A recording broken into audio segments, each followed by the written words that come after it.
Have you ever noticed how certain people trigger you instantly? How some behaviors make your blood boil while others leave you completely indifferent?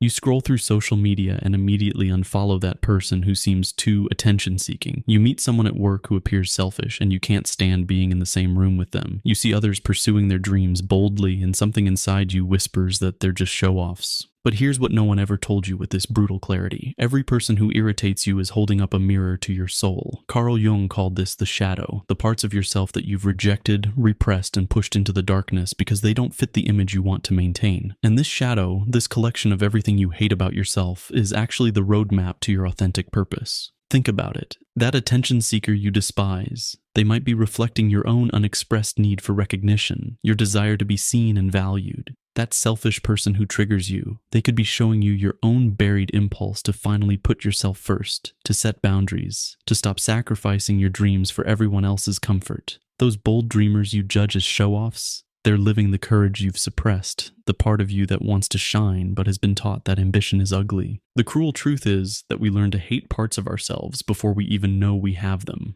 From childhood, we're programmed with society's definition of what makes a good person. Be humble, not arrogant. Be selfless, not selfish. Be agreeable, not confrontational. And with every judgment we internalize, we split ourselves in half. The acceptable parts become our conscious identity, the responsible one, the nice one, the helpful one. But the rejected parts don't disappear. They sink into the shadow, waiting in the darkness, revealing themselves through our projections onto others. You've been living half a life and you don't even realize it. Every time you judge someone for being too much, you're rejecting your own magnitude. Every time you criticize others for their ambition, you're denying your own hunger for success. Every time you call someone selfish, you're suppressing your own need for self-care and personal boundaries. And this rejection is costing you everything. Because here's what Jung discovered that will change how you see yourself forever. The shadow doesn't just contain your supposed darkness. It contains your unlived potential. The qualities you've been taught to reject are often the exact qualities you need to fulfill your purpose.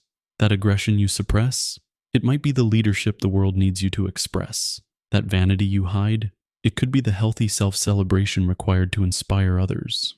That selfishness you judge, it's possibly the self-advocacy necessary to protect your gifts and use them authentically. But recognizing your shadow is just the beginning. The real transformation happens when you understand how your projections work. Every strong emotional reaction you have to another person is psychic energy trying to tell you something about yourself. When you feel that familiar surge of irritation, that urge to judge or criticize, stop, breathe.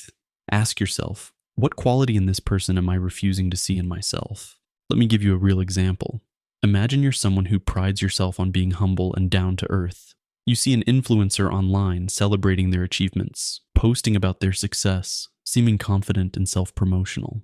Your immediate reaction is disgust. They're so narcissistic, you think. So fake, so attention-seeking. But what if, and stay with me here, what if your reaction is actually your shadow trying to show you something crucial about your own unexpressed needs? What if that confidence you judge as narcissism is actually the healthy self-worth you've never allowed yourself to feel? What if that self-promotion you see as fake is the authentic self-expression you've suppressed?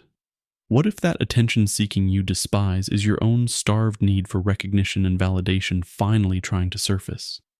Your judgment isn't telling you about them. It's revealing the parts of yourself you've abandoned.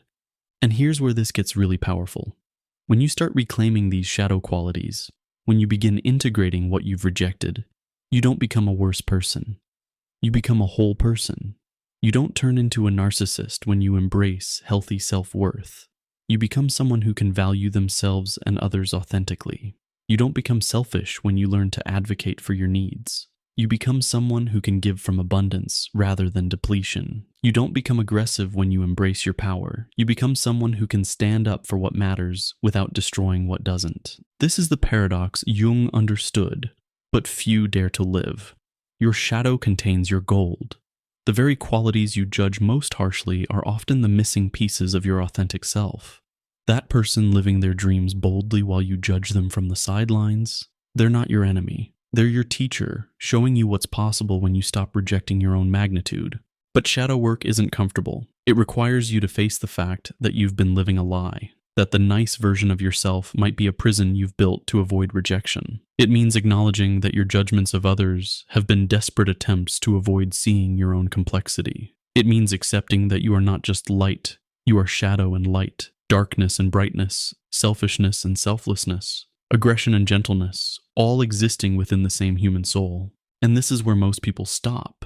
They understand the concept intellectually but refuse to live it practically. They nod along with shadow work theory but continue to judge others, continue to suppress their authentic impulses, continue to live half lives because wholeness feels too dangerous, too unpredictable, too real. But what if you were brave enough to go further? What if you were willing to have that conversation with the part of yourself you've been rejecting? What if you wrote a letter to your inner attention seeker and asked what they really wanted? What if you dialogued with your suppressed aggression and discovered it was actually fierce protectiveness?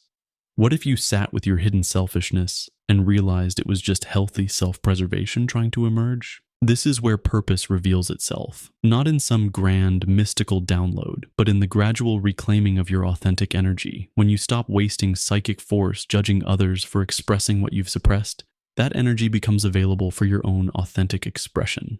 When you integrate your shadow qualities consciously, you discover what you're actually here to do. Not what you think you should do, not what looks good to others, but what genuinely energizes you when expressed authentically.